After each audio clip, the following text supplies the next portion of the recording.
Hey folks, Dr. Mike here for the Making Progress channel, video number 88 in our Hopefully Forever series, How to Deal with Loneliness, which I know a lot about. Loneliness officially sucks balls, but there are a few insights that I can share with you about how to combat it. Before we start on the insights, let me tell you one preamble thing that I think makes a lot of sense. Just because you're lonely and you feel lonely doesn't mean there's something wrong with you.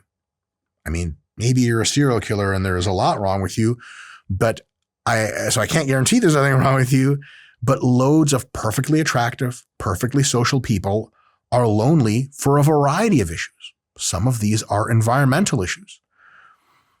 They have limited ability to interact with humans due to a work or living situation. Like if, for example, remote workers, like you're on your laptop or on your PC at home for 8 hours a day doing code, you just don't talk to people. You're a perfectly awesome person, but there's just not a way for you to interact with people. You work on a factory floor on which you see 18 robots and 2 people every day, like just part of your job. If you are like someone who delivers packages for UPS or for Amazon, like short of waving at random people, you're not going to interact with people at work. And that doesn't mean there's something wrong with you at all. If you're a lumberjack, you're out there cutting down trees and being manly and doing Brokeback Mountain type stuff daily, then yeah, you know what I'm saying? You're going to be lonely. It's just because, bears and wolves don't make excellent conversational partners. Or if you're me and, my wife leaves on a work trip, which always involves her coworker named Jamal for some reason. And they always go to work at like expensive cruises and hotels. Scott, what's up with that? It's, Jamal must be a great worker. I think so. So a good friend to talk to. Great friend to lean on. And, on the other hand, so some people are just like, you just don't get to see a lot of people in daily life and there's nothing wrong with you. Other folks have a lot of people around them just because they're rich or hot or famous, but they have no deep connections with any of these people and they kind of want to be left the hell alone most of the time. And so in a sense, they're kind of both lonely for deep connections and bothered with lots of people. And this doesn't mean there's anything wrong with them. It's just kind of the situation they got themselves into. So before we get into the tips for how to reduce your loneliness, don't get down on yourself. Don't get down on yourself. Because a lot of times people think, oh man, I'm lonely. That means there's something wrong with me because everyone else isn't lonely. The recent figures that just came out on loneliness suggest that the vast majority of people have something like 1 to 3 friends. Scott, did you know that the vast majority of adults in the United States have between 1 and 3 friends? I did not know that. That's sad. Sad. And so at the very least, you're in really good company. And that means like literally vast fractions. We're talking probably over a dozen% of people have 0 good friends.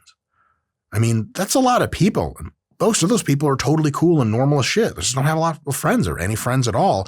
So don't feel like you're isolated. Just because you're lonely locally doesn't mean there's not like a pervasive loneliness situation.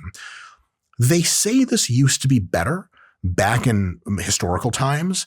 I'm very, very, very skeptical of that for 2 reasons.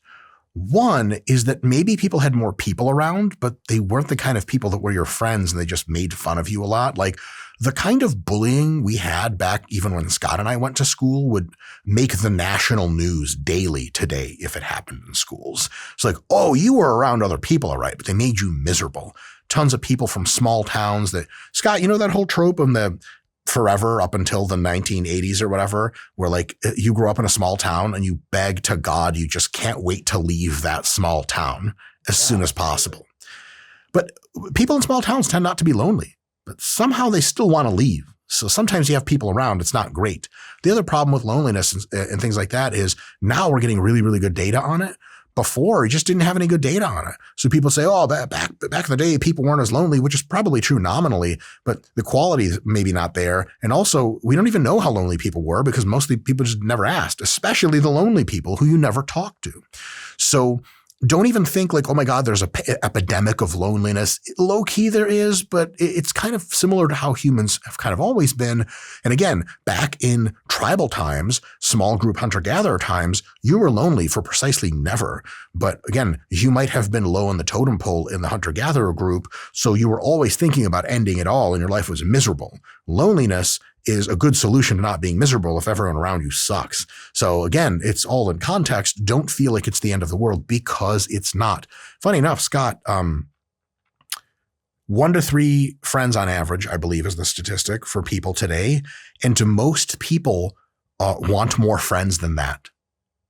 And so Mark Zuckerberg was on an interview, and he was talking about what happens when humanoid robots come through, and are we only going to hang out with robots? He's like, well, first of all, probably not. You'll probably hang out with your 1 to 3 friends plus robots. And also because a number of people around for you to hang out with is so much lower than your demand for hangouts. Like, I think people on average want like 10 friends or something, but they have like maybe 4 best case in an average population. Like, yeah, you could have 6 robots around and it would just buffer out your friendship. So there's kind of like, it all kind of works out in the end. So, until we get robots and stuff, don't you worry about loneliness. It's not a big deal. And there's a ton we can do about it if you want to do something about it. And the first thing you can do about loneliness, number 1 tip here, is to reframe loneliness. Just because you're alone physically doesn't mean you need to feel lonely. Remember, celebrities and super important people who have very surface level interactions with everyone they meet can still feel deeply lonely, and to be in their heart and mind deeply lonely, but they have people all over. Loneliness is an emotion. It is not the quantifiable fact of being not around other people. So just because you're alone, walking down the street by yourself, eating dinner by yourself, going to bed by yourself, waking up by yourself, doesn't mean you need to actually feel lonely. You might. Don't ignore it, but you can reframe to feel a little bit differently. You can use your time alone to focus on your work. Like, Scott, when you're doing deep work, aren't you glad you're alone? Yes. I don't want you talking to me while I'm trying to edit videos. Get out of my face. I hate when I get like a Slack message, Dude, some shit that more alone. Right? Some shit I just never understood was when people like get together to like work or study together. If you do that, love and respect. I think it's great. If I'm working or studying, I need to see no one except for my computer screen for 4 hours, because you're just going to distract me. Scott, how many study groups have you been in high school and college where you just did all the studying on your own and then you showed up just to like talk shit because that's the only thing that happens at the study group? Exactly. Yeah, I wasn't really studying. No, it's never really studying. I'm trying to talk to the cute girl. Exactly. Or boy. Exactly. I'm trying to talk to everyone, maximize my chances. So you can get a lot of work done because you're by yourself. You can invest a ton into your hobbies, lifting, art, anything that you do. Self-improvement. I mean, self-improvement happens in the hashtag darkness and hashtag the trenches or whatever. And another one is just hanging out with yourself is pretty cool. You probably think you're pretty cool. I'm pretty fun in my own head. And so hanging out with yourself is something you really can do. You never really have to feel lonely because you're kind of never alone. It's you, your self-concept, and your consciousness, and it kind of refreshes. So like when I was really young, for many years, I had very few friends, sometimes kind of zero. And I learned to hang out with myself all the time. And it was a great time. I can't honestly say I had a very bad childhood and was super lonely because I liked hanging out with myself just fine. I talk to myself in my own head. You can do that. Sometimes I'll talk to myself a little bit out loud. Sometimes I still do that. People catch me. I'm like, oh, I'm on my phone. They're like, no, you're not. I'm like, okay, I'm actually just crazy. But it can be pretty neat. You're very good company for yourself, especially if you learn to be like, hey, I'm not that bad. So it's not a bad time if you reframe it. If you're beat up about loneliness and you really feel the emotion of loneliness and you're really like, okay, I feel lonely and it's really bad and I should feel lonely and it's really bad and it kind of compounds, especially if you think that you're always supposed to be with friends and you're not cool if you're not permanently surrounded by them, then it's a real drag and it's kind of a needless drag because being alone sometimes is not a choice. Although in many of the other suggestions I have, it is a choice because you can not be alone real goddamn fast. But if you're alone, it doesn't mean you have to feel lonely. And if you do feel lonely, it doesn't mean you have to keep feeling lonely, because you can reframe as like, this is time for me to myself and my own thoughts, and I can journal and I can have good hobbies and I can go to work and all this other great stuff. A lot of the stuff like being alone and being cool with it is a big part of actually becoming really good at social interaction. And here's to this point. So reframing alone time as quality time can do two things. One, it lets you have a good time instead of pining for company. Because when you're alone, think about it like this. You can either be miserable and wishing you had friends to talk to, but you don't, so you're just going to be miserable. Hoping is like a really stupid thing. I'm anti-hope. That's right. Quote me on that. Or you can have a really great time with yourself. Your choice. The technical arrangement of factors is identical. You're still alone in both cases, but you're either having a good time because you leaned into it, or you're having a bad time because you are wishing you were somewhere else. And wishing you were somewhere else is the peak of human stupidity, because you can't wish anything into existence. So why are you doing it at all? And two, reframing alone time as quality time. The second benefit is that it gives you an abundance mindset. So you're not coming off desperate when it's time to hang out with other people. Which, if you are coming off desperate to hang out with people, when you get to hang out with people, it really divides your probability of them wanting to hang out with you again. Scott, that's like cool. You like hanging out with really desperate people that never want you to leave, right? Yeah, great. So fun for everyone. It's not creepy. So if you're good on your own, and if you feel good on your own, you're going to project that aura around you in every one of your interactions. And if someone's like, hey man, hanging out was really fun, I'll see you later, instead of being like, come back, don't leave me, because they're for sure leaving you, never coming back if you do that shit. But if you're like, dope, see you next time, and you're good, they're like, oh man, that was really great. And then they're like, oh, that guy, that girl, they really seem like they've got it together. If you like hanging out with yourself, a lot of other people are going to start liking hanging out with you as well. So that's tip number one. Really reframe being alone as not so much lonely, but as like, hey, it's a cool time to be alone and get all the stuff I need done, and even just hang out with myself. Number two, this is a big one. If you are lonely and you want to fix that problem in the technical sense, not in fixing the loneliness, but fixing the alone part, which most of the rest of these tips will attend to, something you can try is creating what's called a third place ritual, or third place part of your routine. What does that mean? The hell is a third place? Sounds like some weird third way fascist party politics. It's not. I'll make a video about that at some point. A third place is neither your home nor your workplace. And a lot of people just have a home, a commute, and a workplace, and that's it. A third place is a neutral community setting, something like a gym, martial arts studio, coffee shop, climbing gyms. Climbers are all friends with each other. Hobby groups of various kinds, volunteer organizations. These are places you go to that's not at home and not at work. And a lot of these places are like for doing stuff and for socializing at the same time. It can help in a really big way, because regular visits to the same places breed familiarity for yourself and for the people that see you. They breed comfort. And once everyone is familiar and everyone's comfortable, that is amazing fertile soil for organically leading to natural friendships. Like I'm saying, you see the same person at the gym every now and again, you chat with them. Now you're chatting more. Now you're chatting all the time. Now they're your training partner. Now they're your friend. That's just how it happens. If you never make it to the gym, if you never make it to the martial arts studio, I mean, like, I would say jujitsu is like probably one of the best ways to make friends. Or even if you don't make any friends you take home with you, it's the best way to interact and hang out with people, because there's no way you could not interact. You are literally hugging. You're sitting and watching the instructor do stuff. You're listening. You do warm-ups together. There's so much bullshittery and banter that occurs in jiu-jitsu. Half the time you're not even doing jiu-jitsu, you're just bantering. Some people, like you'll take a look around and people are rolling. Some of the groups are just talking to each other. You know, the hardcore people say that's bad. And, you know, if you want to really get after it in jiu-jitsu, don't bullshit, just do jiu-jitsu. But between rolls, during warm-ups, during cool downs, after practice, there's just always opportunities to BS. You're going to know everyone in jiu-jitsu. If you regularly go to jiu-jitsu class, there's just no way people aren't going to know who you are. They're not going to talk to you. It's just going to happen. You're a part of the team. It's like one and one. You go to the same places. They're not your work, or you're not your home, or, you know, school. If you're going to school, any one of those off the table, go somewhere else. It's a big deal.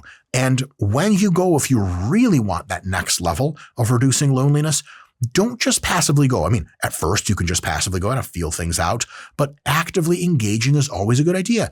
If you have a question about the activity, don't be shy, ask your question. Comment on something if you feel like saying something. Introduce yourself to somebody. Familiarity breeds closeness over time, and it makes you have that third place where you hang out with people, or you can even get some friends to take home with you and handcuff them and take off their skin and see how it fits on you. What? Number 3 suggestion is consider volunteering with people that need a friend. Here's the crazy thing.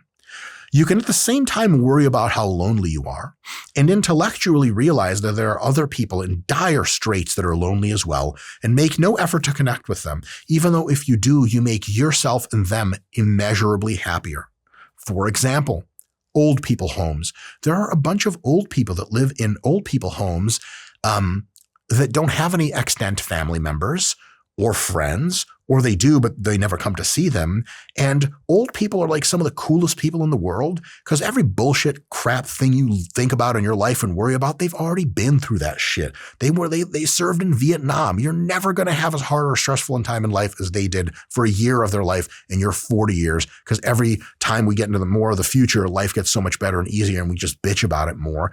Hey, old people are repositories of wisdom. They're cool as fuck. They're highly unlikely to get offended, and they have all sorts of free time to chat. And by the way, you're talking to an old person, you're making them feel comfortable and making them feel attended to. It's this most gorgeous, beautiful thing that you can do with another human being. Here's another one. Hospitals.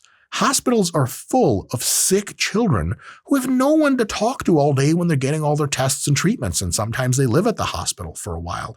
There is an easy way you can go volunteer at the hospital, and your job is to just go cheer up sick children, which just means talk to them, which is like, again, if you believe in heaven and hell, you're for sure going to heaven if you talk to sick children in your free time.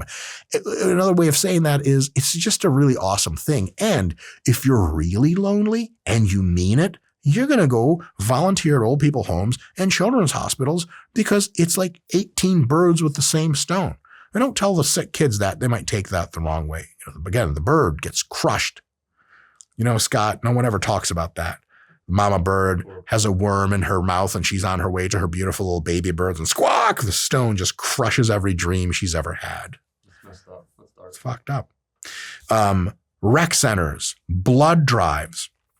You can eliminate loneliness tomorrow by going and simply multiple times a week being at those places. That doesn't necessarily mean you make any friends to take home with you after that, but just being there multiple times a week, seeing the same people, seeing different people, loneliness gets crushed completely out.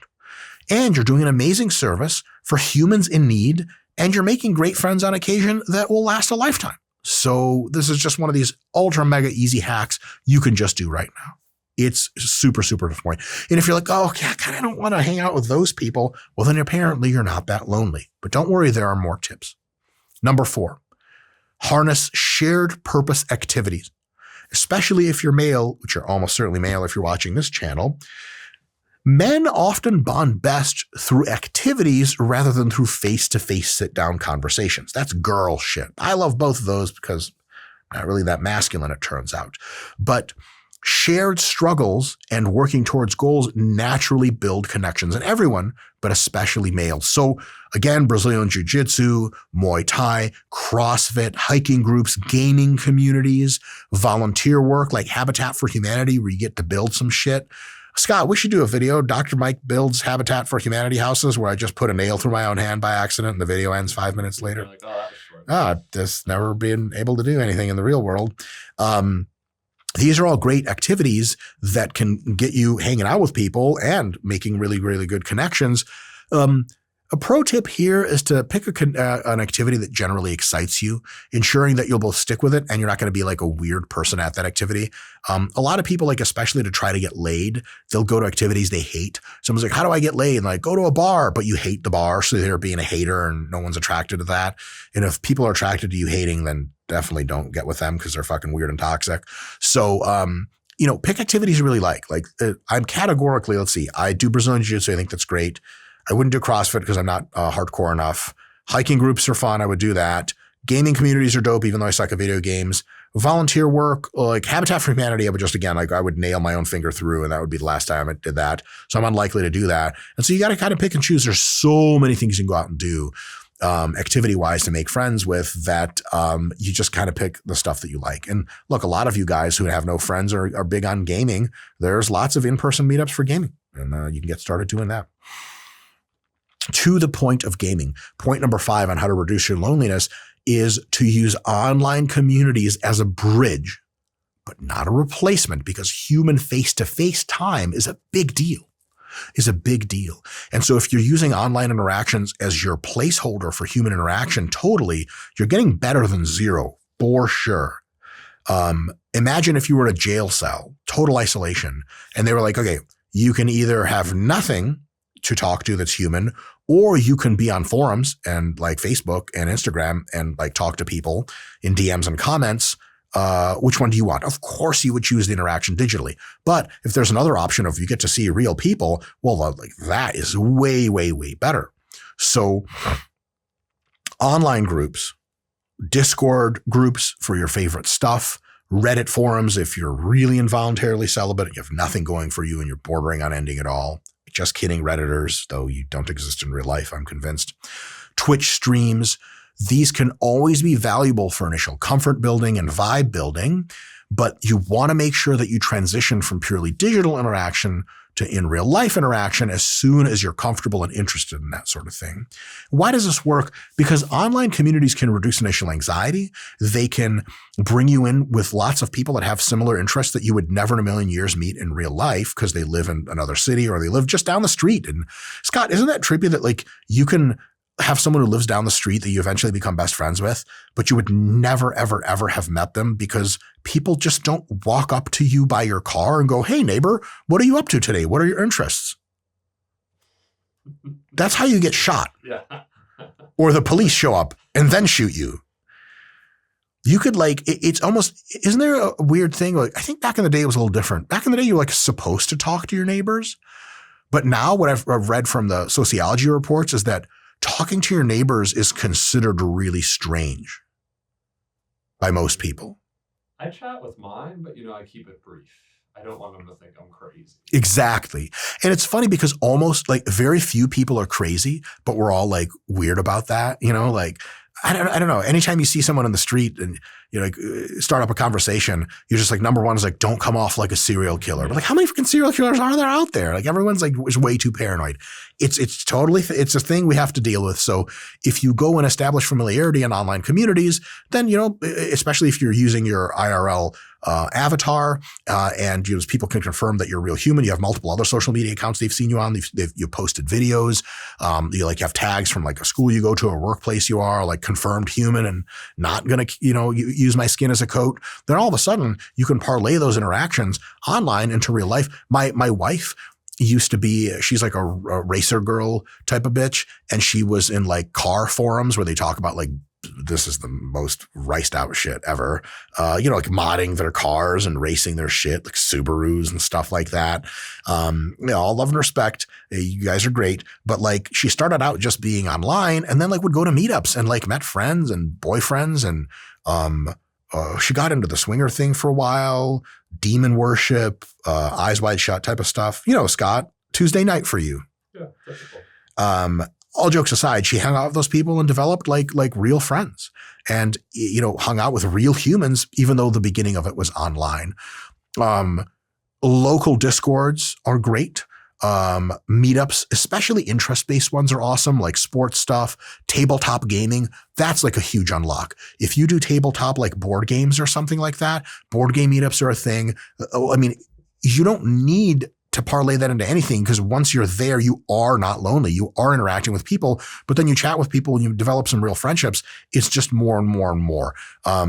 Any type of forums that have regular in real life events, hit them up ASAP if you're lonely, because that's a huge unlock. A couple more here to share with you guys. This one's a real kind of triple threat. Number 6, get a main gig or a side gig that has you interacting with people. Because remember, loneliness is a 3-component problem. 1, you have to feel lonely and you can just feel a different way about it if you choose. 2 is hanging out and being around people kiboshes a whole lot of loneliness. And 3, developing deep friendships is a possibility from that second one, but is just one component of loneliness. So I'm not saying that if you start working as a Lyft driver or an Uber driver, that you're going to have lifelong friends from that endeavor. You could, but at the very least, while you're driving people, you won't be lonely in the most extreme sense because you're actually around other humans. Here's the thing. When they put people in isolation in prison, it is considered extreme punishment because humans are social creatures. Humans may be the most social animals, probably are the most social animals that have ever been. And when they're alone physically from other people, even if nothing is said, they begin inevitably to two things: suffer and then go insane. So if you are an Uber driver and you never even speak to people, there's a huge therapeutic effect on just being in the same car with someone. Even just seeing people. Scott, you ever remember COVID, bro? When you just wouldn't see people for a long time and something was really fucking missing? Yeah, it was like zombie apocalypse. Terrible. But then you would see people after COVID at bars or just walking down the street and you were just like, yeah, it was great. Humans. Arnold, and there was people back there. We were like, oh my God. Real humans. Yeah, 100%. That's a big deal. So you can get a job as an Uber driver or a Lyft driver. I'm kidding. But seriously, you can do those two things. Huge. Then, you can be a coach for rec sports. You can be a children's sport coach. Here's the thing. If you have experience doing a sport in any capacity and you're not a degenerate criminal or the P word we're not supposed to say when you like children a little bit too much, the demand for children's coaches is enormous. There's never, ever, ever enough people to coach youth sports. How do I know that? I'm a sports scientist. I interact with a lot of youth sport coaches. Let me tell you, most of these people are great, but some fraction of them that I won't say because it's politically incorrect have no idea how to coach a sport. Please, for the love of God, if you know anything about sports and you're not totally illiterate, go coach a children's sport or coach a rec team sport. They need your help. Please, God.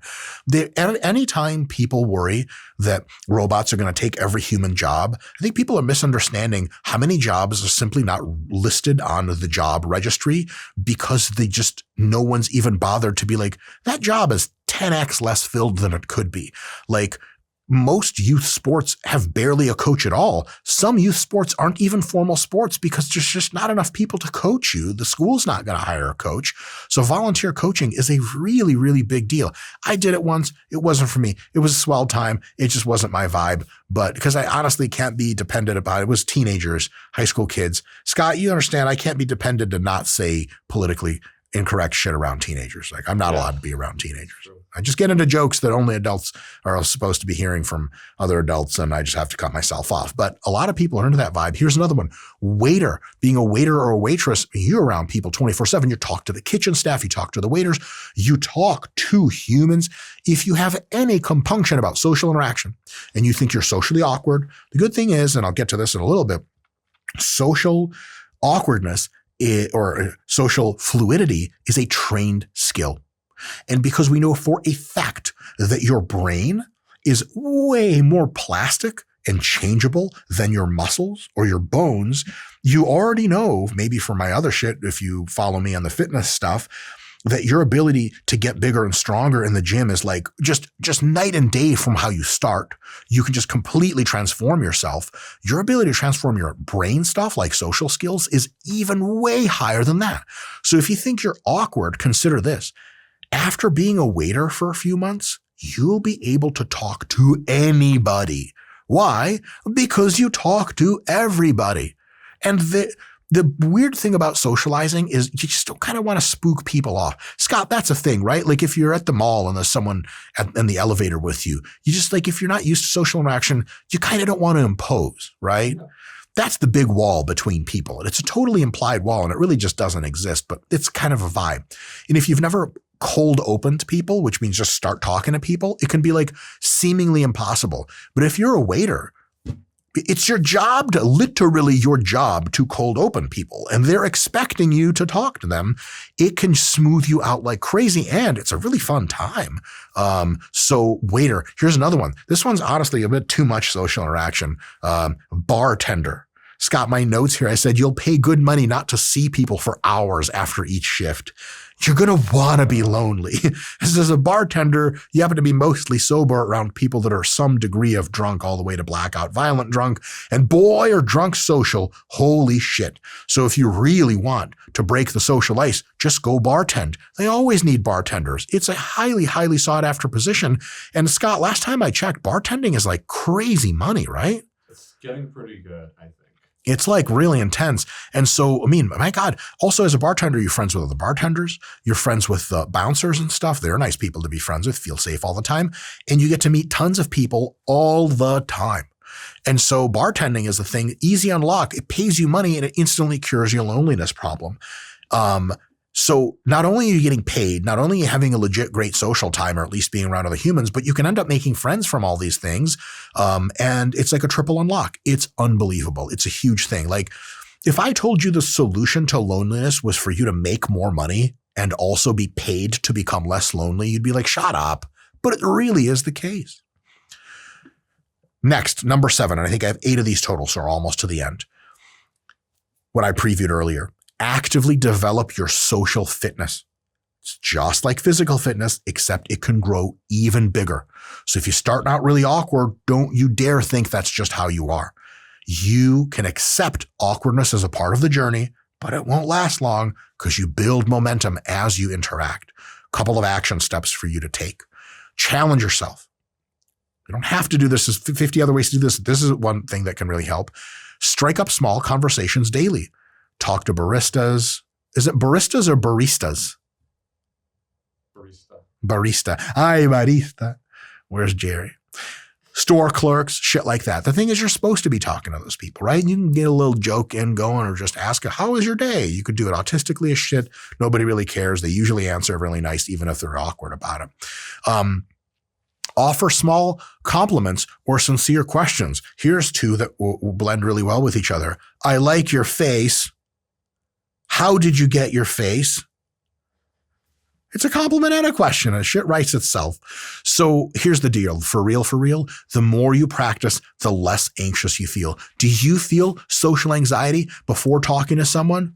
Cool. So does everyone else. Just go and do it. They're going to feel awkward too. Whatever, you're not in 7th grade, you'll get over it. Anxiety swells, then it goes away. And it'll never swell the same ever again. I've done so many public speaking gigs. I've been a professor for so long. I've talked to so many fucking people. Good God. I'm like almost impossible for me to experience social anxiety. I used to get a little bit like, it used to be crippling for me. Then I would get a little bit of a rush off of it. I don't even get a rush anymore. I talk to anyone in the world, more or less, and I'm just like, it's like I'm like woke up and they're in my bed. It's just not a thing. I kind of miss it, to be honest. But that's just a testament to how like, man, like you can just wash away almost every social anxiety on sheer like numbers. And at some point it's scary to talk to people. And at some point it's a little scary. And at some point it gets a little scary again because they're super hot or super important, super famous, or you're really off your game that day. But those crests tend to come down and down and down until it's just like, hey, go talk to that person. You're like, yeah, no problem. Easy as breathing. And I don't have that many skills, but I can small talk my way off of fucking Alcatraz Island if I have to, especially for some reason with middle-aged black women. Scott, what's up with that? Do you have that as well? I don't. I was going to say a word about you that was not nice and not YouTube appropriate. And it was going to start with an F. I don't know what it is, but there's not a middle-aged black woman I can't instantly be best friends with. I was going to say it's a gift and a curse. It's not a curse at all. It's just a gift. Back in my single days, I took absolute advantage of that. You better believe that shit. So, pro tip here is embrace the small micro interactions. These reduce perceived threat for how you feel and how they feel, and gradually build comfort around socializing. And if you're comfortable socializing, friends are just a moment away from unlocking. Number 8, explicitly schedule friendship interacting. It's called proactive socializing.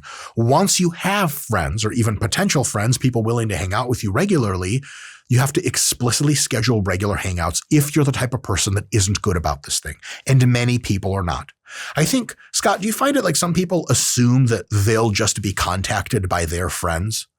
Oh, a ton. And then no one ever does, and then no one ever hangs out. Yeah. So once you establish your friendship, spontaneity, especially for adult men, is rarely a thing. So you have to invite people out consistently, or invite people over, or invite yourself over, or wear only a trench coat and come over in the middle of the night. All those work great. Even if it feels unnatural at first, that's okay. You'll get over it. And look, if someone says no, then they say no. They have other stuff going on. And if they really don't like you, then they're not your friend and you can move on to other people. It's just all solutions, no problems. It's a good idea. It's helpful to be open to diverse activities outside of your comfort zone. Attending concerts, local events, comedy clubs, casual dinners, all of it. Arcades. There's tons of stuff to do with your friends. Go walk around the park. You just got to get creative. And if you really can't think of stuff to do with your friends, all you have to do is open up any AI system. I prefer to use ChatGPT. And you go, hey, what's up with ideas that I can do with my friends in the following local area? It will never stop telling you ideas. As soon as it stops its reply, you go, can you suggest a few more? Boom, it'll just keep going. It never runs out because there's an infinite number of things to do, and it's stuff that you wouldn't have thought about on your own. But when the ChatGPT tells you, you're like, oh shit, that is a really good idea. You're going to find something that you like to do. Making the first move also, and doing this consistently, being the inviter, makes you invaluable socially. If you are an organizer, people will be around you. One of my very good friends, Dr. Melissa Davis, she describes herself as an introvert, and she really is. Like, if you're in class with her, she'll never speak to you. She'll never look in your direction. She's a ballsy bitch, but she's just super introverted. But in our circle of friends, she was always the person to schedule the next hangout and organize the next trip. And everyone was always hanging around Mel because she was the one that hit everyone up and go, when are we doing this? And we're all like, well, now that you ask, blah, blah, blah. And if she hadn't done that, maybe we wouldn't hang out as often. And what an invaluable person to have in a social friend group. If you become that person where you're always organizing people to come through, maybe not every one of your friends will come to every hangout, but some will, some won't, some will, some won't. And eventually, you're always hanging around people for one really crazy reason. It's like the ultimate hack. You just were the person to set it up. Guys, it sometimes is literally that easy. And if people say no, then they say no. And if they say no repeatedly, you can either keep inviting them and have them be their problem, or you could stop inviting them and then other people will hang out with you. No big deal. If you're waiting on people to initiate friendship and initiate hangouts, you're arguably waiting on something that may never happen because everyone else is also waiting on it. It's the stupidest thing in the world. It's like, Scott, like in middle school when you like someone and they like you back, but you don't know and they don't know and you just never talk to each other and you never ask about it. And then your 50th high school reunion, you finally end up hooking up in the bathroom. Yeah, and high school. That's pretty much all my youth. Yeah. Never did anything about it. Yeah. We'll see. Yeah. Scott's hating himself again. Predictable. All right. Little rant I have for you guys. This isn't so much a tip, but it's kind of a tip. Wraps all of this up. You're probably thinking to yourself, some of you are thinking, yeah, these are all technically cool and I get it, but I'm weird. And people think I'm weird. So none of these apply to me. And I have a response to you on that. You are weird. Who gives a shit? Let me explain. You're a weird shape. Your hair is receding. You stutter. Or you have a weird voice. You don't have a command of the native language. You're not funny. Or you're short. Or whatever. You just be you. As your only job, and don't for a second feel ashamed or like you shouldn't be talking to people. When you talk to people and they get awkward, guess whose problem that is? That's a them problem, not a you problem. People get awkward, it's on them. Talk to a hot girl or a super hot Chad guy and they get weird about it, that's because they are insecure or have shit social skills. Because guess what? When you're really hot, you can still be insecure, maybe often are, and you can still have real shit social skills. A lot of that's genetic. So you look beautiful on the outside, but you are really bad at talking to people. And everyone seems to think that they need to talk to you, but it's not that you hate being talked to, it's that it drives you insane from awkwardness. So when you talk to a hot girl randomly, she's like, oh yeah, I'm good, huh? You're like, oh my God, it was because I was ugly. It's because I was short. It's because I was balding. It's because I was Dr. Mike Israetel on the internet. Oh God. It could be, but more likely it's because she's just really awkward. And it could have been a really hot guy. It could have been, George Clooney in his prime talking to her, and she would have still handled the situation the exact same way. And she could have been awkward to her husband of 20 years. It's just an awkward person. It is not your problem. A lot of people have shit social skills. I dare you to make me feel awkward if we ever meet in real life. I'm kidding. Please don't try to do that. Or do. I don't give a shit. But here's the thing. I have a really gnarly, I'm really confident about saying this, I have a gnarly social command. And here's the thing. I used to be incredibly shy. In high school, if you can believe it, I wouldn't even speak to anybody. I was so afraid of talking to other people. I liked this one girl once in sophomore year for all of sophomore year, and I never spoke to her, I believe, a single time. That's really impressive. And now I can gel in any convo, no problem. Drop me off in the middle of a market, anywhere. I don't even need to speak the language. I vibe instantly. Why? Because of just brute force practice, you guys. Just doing the thing will get you there, and not really giving a shit about the outcome. So if you strike up a conversation with me and a random good-looking person in an elevator at the same time, you're going to see me ice skate right the fuck through that conversation, no problem, with a blindfold, winning the Olympics. But you might see them cringe. That's because they're weird, not you. Okay, maybe you're also weird, but here's the big unlock. We're all weird.